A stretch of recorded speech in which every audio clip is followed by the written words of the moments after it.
vSphere High Availability doesn't rely on vMotion in any way to do its job. In fact, you don't even need to enable vMotion on the VM kernel interfaces for vSphere High Availability to work. How vSphere HA knows that the other nodes are up and running is by communication over the VM kernel networks. Specifically though, the VM kernel network with management traffic enabled. Here in the vSphere client, if we select node 1 and go into the configuration tab, then look at the VM kernel adapters, you can see here VM kernel adapter 0 has management as one of the enabled services. So vSphere High Availability will use this management traffic and specifically this VM kernel interface to communicate with the other nodes in the cluster, which also have the management service enabled on their VM kernel adapters. Now, there are ways to control the adapters and the flow of this management traffic for vSphere High Availability. You can limit HA traffic onto specific networks by configuring VM kernel NICs for vSphere HA onto a separate subnet, but always be very careful when performing network maintenance or configuration changes in the virtual infrastructure if you have HA enabled, because it's very easy to accidentally trigger a failover scenario when you were simply making some changes to update the network. So you always want to disable vSphere High Availability after hours, make your network changes, then re-enable High Availability to get everything back up and running. Now, best practices tell us that network path redundancy between the cluster nodes is important for vSphere HA reliability. If you only have a single physical network adapter on each host, if something happens to that network cable, you're going to trigger a failover scenario most likely. We will talk about storage heartbeats, which is another path for vSphere HA to determine if other nodes are available later in this module. To achieve high availability for the vSphere management VM kernel interfaces, you can configure NIC teaming so that you have multiple physical network connections available to the VM kernel port that's used for the vSphere HA heartbeats. Best practices also tell us to set load balancing policy to route based on the originating port ID and to configure failback to no.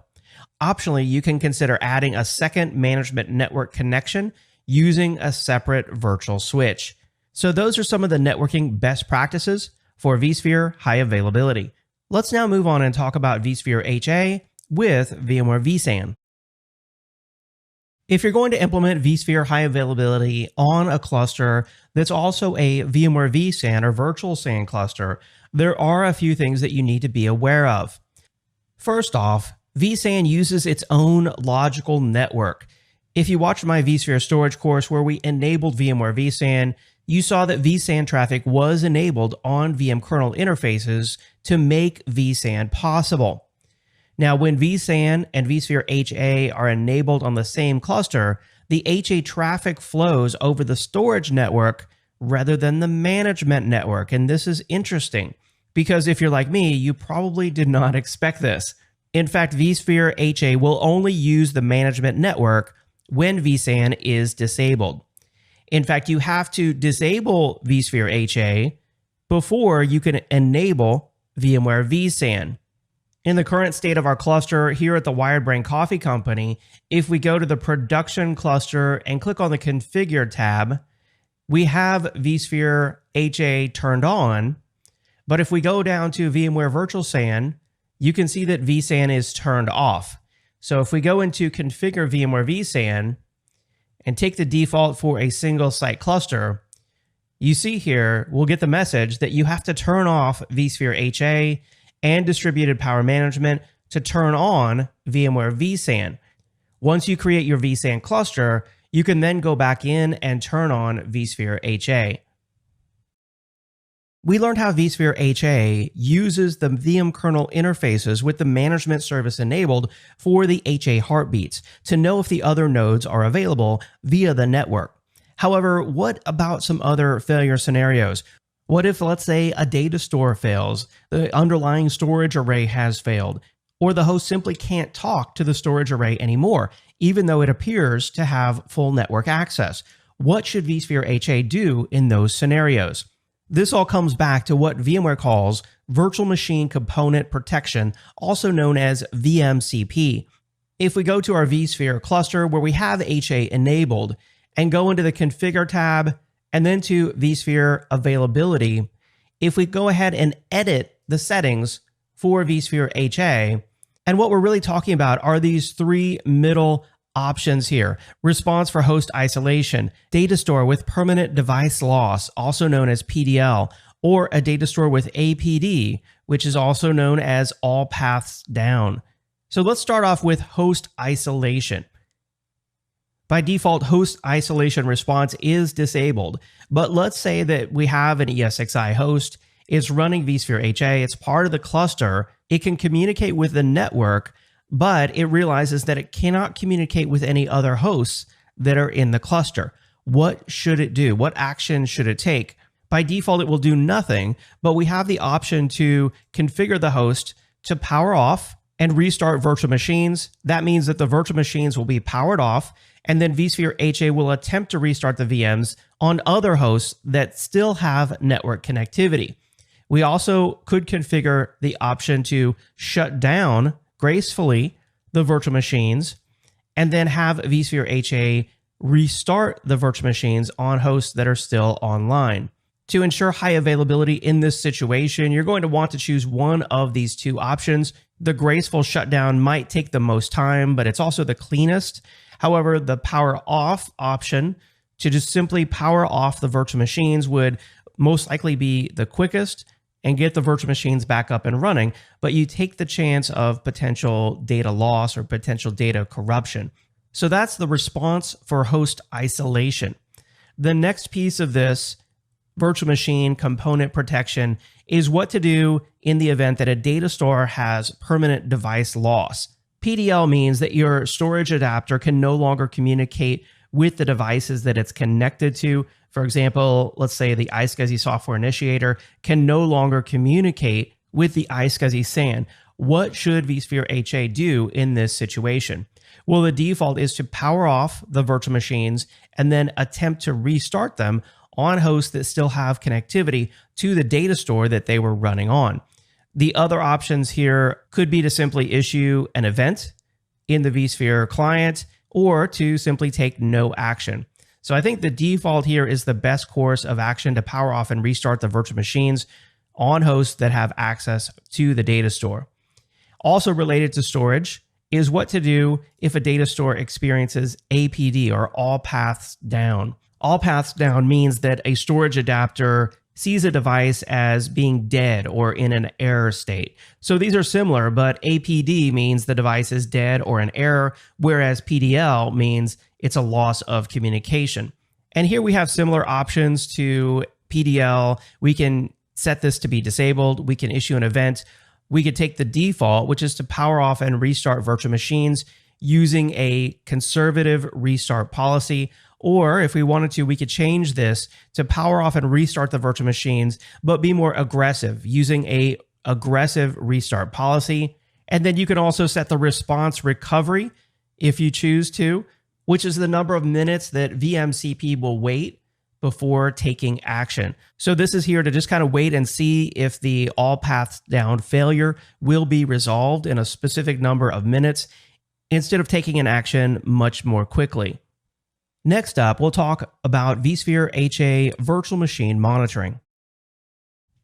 Not only can vSphere HA monitor other hosts to ensure that they're up and running and take action if they're not, but vSphere HA can also monitor your virtual machines and take action to restart them if need be. Back here in our vSphere HA cluster, we're editing the settings for the cluster, and the last option on the list is VM monitoring.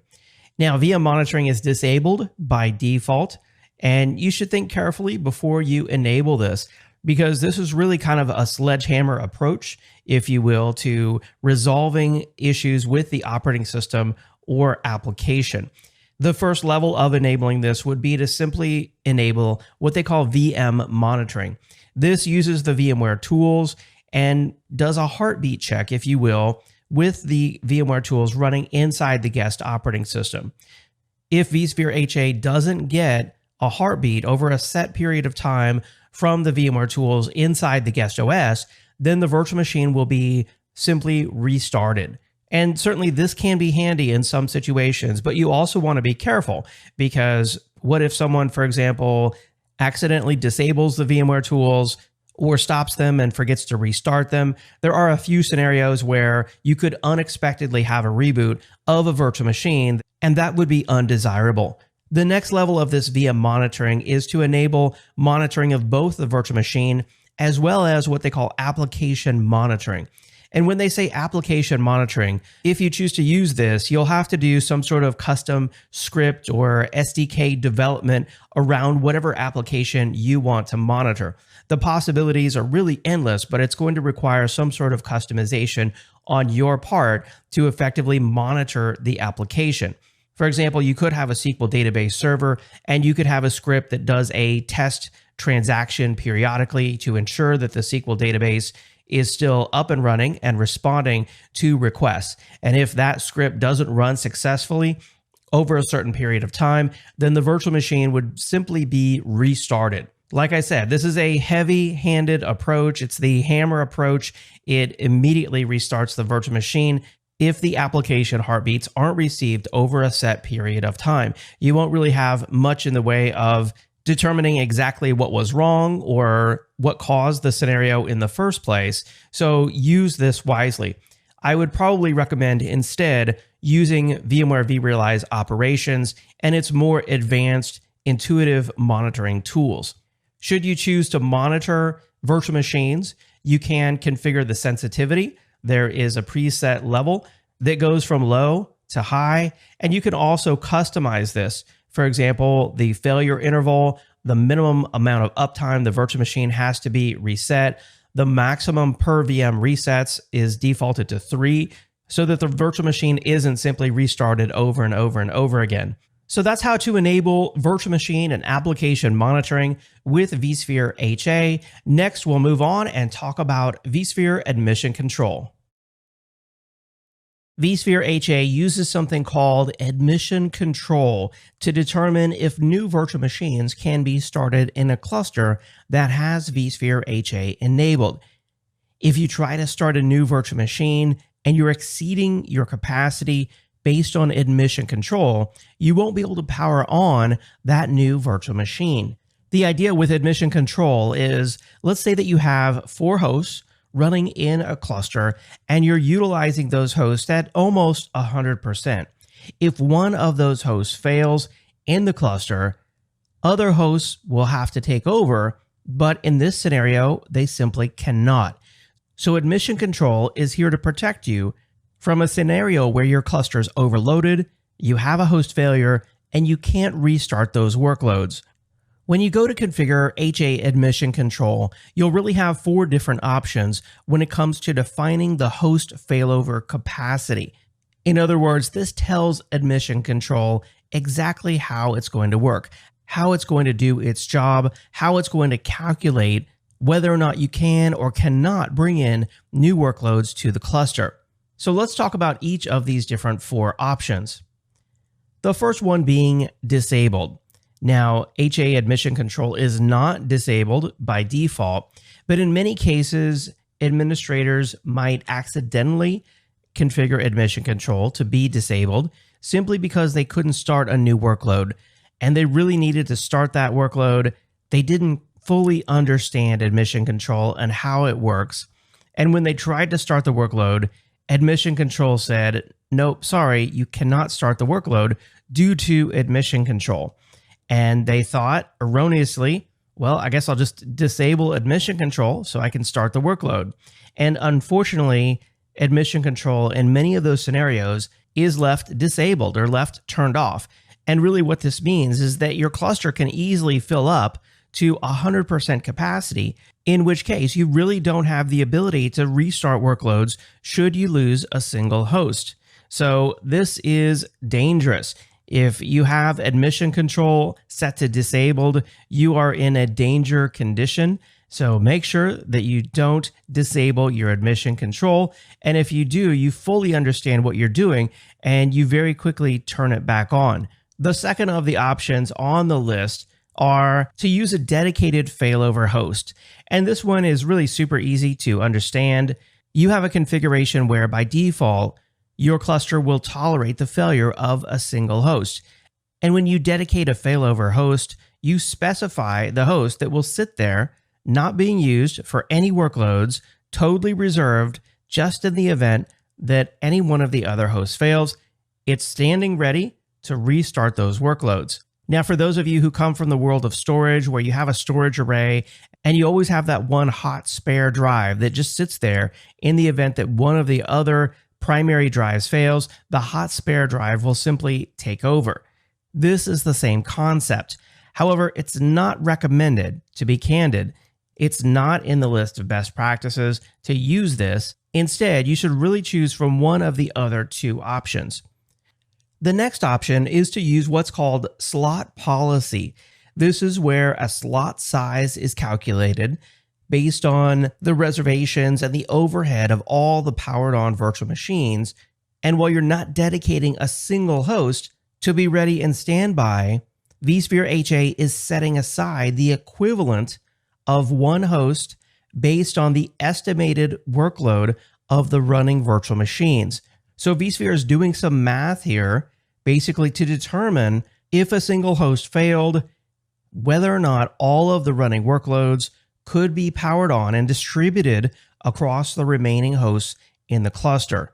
Now, the default is to let vSphere HA calculate this slot size for you, but you also have the option to configure a fixed slot size, meaning I'm going to reserve enough capacity for X amount of CPU and X amount of memory times the number of running virtual machines in the cluster. And you can actually click the calculate button right there in the slot policy configuration screen to see how many virtual machines this will provide for. The last option is to use what's called the cluster resource percentage. With the cluster resource percentage option, let's say that every host in the cluster provides 100 megahertz of CPU resources. What the cluster resource percentage does is to reserve the equivalent of one host with, in this scenario, 100 megahertz and associated CPU across all the hosts in the cluster.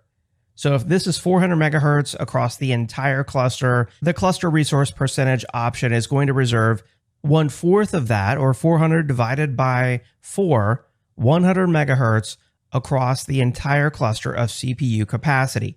And it's going to do the same thing for memory capacity as well. So we're not dedicating a single host, but we are dedicating a certain amount of resources across the cluster for failover. Now, both of these final two options have their own list of pros and cons. There's not a perfect configuration here, other than simply not choosing to disable vSphere HA. If we look in a little bit more detail at the cluster resource percentage option, and we compare that to selecting a static number of hosts, if we choose a static number of hosts, this sets aside an amount of resources that are needed to protect any host, which also means your biggest host or your largest sized host in the cluster if you have multiple size hosts in the cluster. And sometimes this happens over time, where you first add 3 hosts of one size, and then later you add a 4th host, and that 4th host is larger in CPU and memory than the other 3 hosts that were in the cluster in the past. And then this can really mess up vSphere HA admission control, because if you choose the static number of hosts option, you'll end up reserving your largest host. So the alternative to this is to reserve a percentage of cluster resources, which would set aside a fixed percentage of resources. However, also keep in mind with this one that it doesn't automatically scale as your resources do. In other words, if you have 4 hosts and you reserve 25%, that would be 1 host reserved. However, if you have 16 hosts and you reserve 25%, you would then be reserving 4 hosts. And very few companies want to reserve 4 hosts to actually just sit around for additional vSphere HA capacity. So as the number of hosts grows, it's likely that you would want to reduce the percentage of the cluster that you're reserving for vSphere HA. Now, when it comes to the static number of hosts, you can actually get around this issue where you're reserving the biggest host by buying hosts that are all the same size. And then back to reserving a percentage of cluster resources, you would just need to revisit your settings as you grow. Now, if you do choose to use a static number of hosts, this will protect every virtual machine, even those virtual machines that you don't care about. However, if you reserve a percentage of the cluster resources and you reduce that percentage over time, you're reserving a smaller capacity of your resources, but also increasing your potential risk because you're protecting fewer virtual machines. The great thing about a static number of hosts is simply that you can set it and forget it, whereas if you reserve a percentage of cluster resources, you may want to configure the VM restart policy to prioritize your more critical virtual machines to ensure that they get restarted if there is a crunch on resources before the other less critical virtual machines running in the HA cluster. And just for reference, over here in the vSphere client, to configure admission control, you go in and you edit the vSphere HA settings and simply click on admission control. And here are the 4 different options that we looked at over in the slides that you have to choose from when it comes to configuring admission control. We talked about how vSphere HA uses the VM kernel management service enabled interfaces for heartbeats between the hosts to know which hosts are up and which hosts are unavailable. Well, as an alternative, in case there are network issues, but the physical ESXi hosts are still up and running, they can communicate with one another using what are called heartbeat data stores. That way, if a host is partitioned on the network, it can let the other hosts know that, hey, I'm still here, but I just can't communicate with the network. You can control how this works by going into the vSphere HA configuration, and then here underneath Heartbeat Data Stores. The default is to use data stores from the specified list. This is our list of Heartbeat data stores, and we can check the box on one or multiple of these to enable Heartbeat data stores to be used for backup communication for vSphere HA. We can also select to use data stores only from the specified list, or we can select to automatically let the host use whatever data stores they have access to. Now, you should know that vCenter Server selects 2 data stores for each host using the policy and data store preferences. So even though we may have all 4 data stores selected, it's still going to use just 2 of the data stores. So that's how you configure vSphere HA to use data stores to monitor your hosts and virtual machines should you have an issue with your vSphere HA network. Introduced back in vSphere 6.5, Proactive HA is a really cool feature that can actually get information from your vendor's hardware, so from your physical servers, to determine that hardware is going to fail before it actually fails, allowing vSphere HA to take action. You configure Proactive HA here in the same place that we've been configuring vSphere HA. There's a section that says Proactive HA is turned off. If we click on Edit, this is where you can go in and swipe the slider to enable Proactive HA. And now how this works is you have a couple of automation levels to choose from, either manual, meaning you get recommendations to take action, or automated, meaning virtual machines are vMotioned off onto other hosts before the failure happens. You also have the option for remediation to either put the host into maintenance mode, quarantine mode, or mixed mode. Mixed mode will quarantine the host for moderate issues and put it in maintenance mode for severe failures.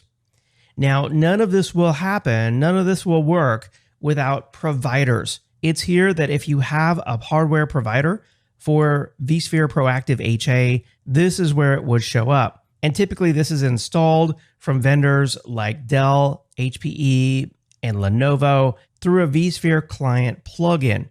Once that plugin is installed, you would have a hardware provider on the list, and with Proactive HA enabled, HA can then take action when it's alerted via the provider that a hardware failure is imminent.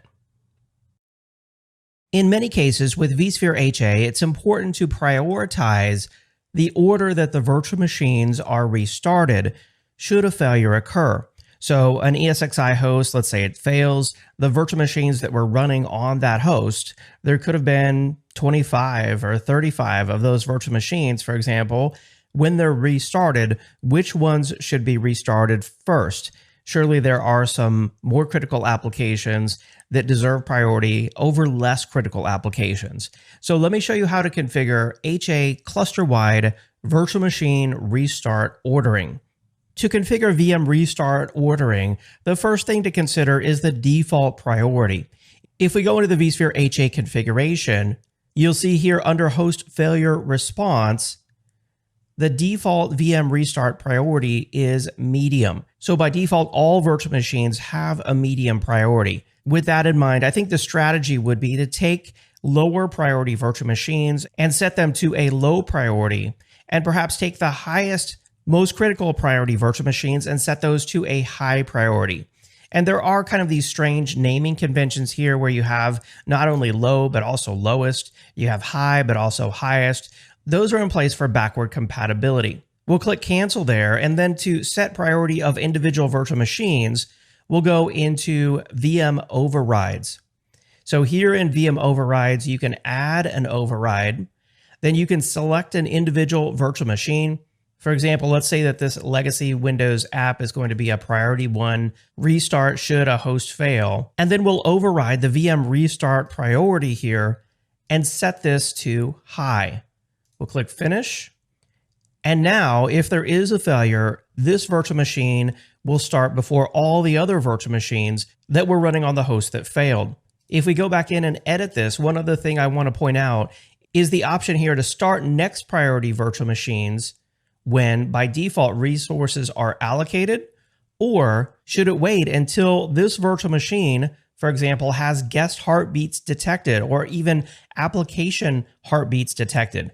Perhaps this is, let's say, a DNS server, and you want this up and running before all of the other virtual machines are started in the cluster. Perhaps this is a DNS server, and you want this virtual machine up and running before all the other virtual machines that were on the host that failed. So this is a higher priority, and we're going to make sure that this virtual machine is not only started first, but that the other lower priority virtual machines are not started until this virtual machine is up and running and the guest operating system is also up and running.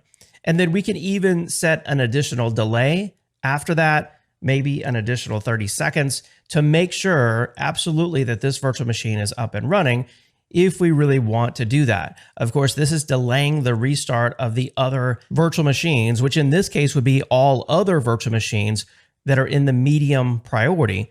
So you may or may not want to do something like this in certain scenarios, but it's important to understand how this works. We'll click cancel for now.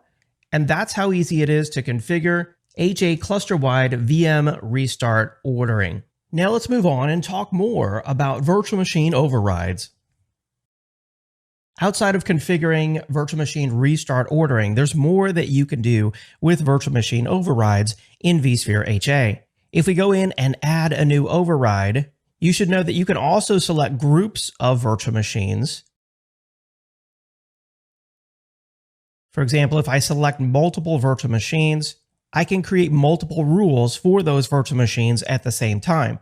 For example, maybe I want to set all of these to a lower priority, and then perhaps turn off virtual machine monitoring on these specific virtual machines. So if you turned on virtual machine monitoring for the entire vSphere HA cluster, there may be specific virtual machines that you want to disable virtual machine monitoring on, and this is where you would do it. You can also override other settings here, such as the vSphere HA PDL or device loss or path down protection settings that you might be configuring over in the vSphere HA configuration. We'll click finish, and now we have a number of new overrides that we just configured, setting this group of virtual machines to a lower priority, disabling virtual machine monitoring, which you can see down here, as well as other settings related to PDL and APD. So that's how easy it is to configure virtual machine overrides. Now let's talk about creating virtual machine host groups and rules. Once vSphere HA is enabled on your production cluster and you have workloads running, You want to be very careful that you don't accidentally trigger an unintended HA failover scenario. For example, let's say that you're going to replace the physical switch that all the ESXi hosts connect to, or maybe you're going to perform a firmware upgrade on that switch. Maybe you need to perform an upgrade on a single host to replace a piece of hardware. No matter what it is, if these hosts are part of the HA cluster and they're connected via this network, the best practice to make sure you don't have an unintended failover is to disable host monitoring before you do that, and then re-enable it once you're done. Here in the vSphere web client, of course, you could go in and simply turn off vSphere HA up here, but this is a rather heavy-handed approach, and it takes a lot more time to unload HA off of each host, and then it will take even more time to reload it back. So the simple solution here is to uncheck the option to enable host monitoring. And what this does is it turns off the monitoring of the hosts. And that way you can make the configuration changes to the virtual network, you can make configuration changes to the physical network, and you don't have to worry about an unintended failover consequence. But just keep in mind, make yourself a post-it note or something like that to remind yourself when you're done, make sure you go back in and re-enable host monitoring. And that way, if there was a failure of an ESXi host, your high availability solution would actually work. That's going to be critical. If you're counting on vSphere HA to protect your workloads, always make sure that host monitoring is enabled.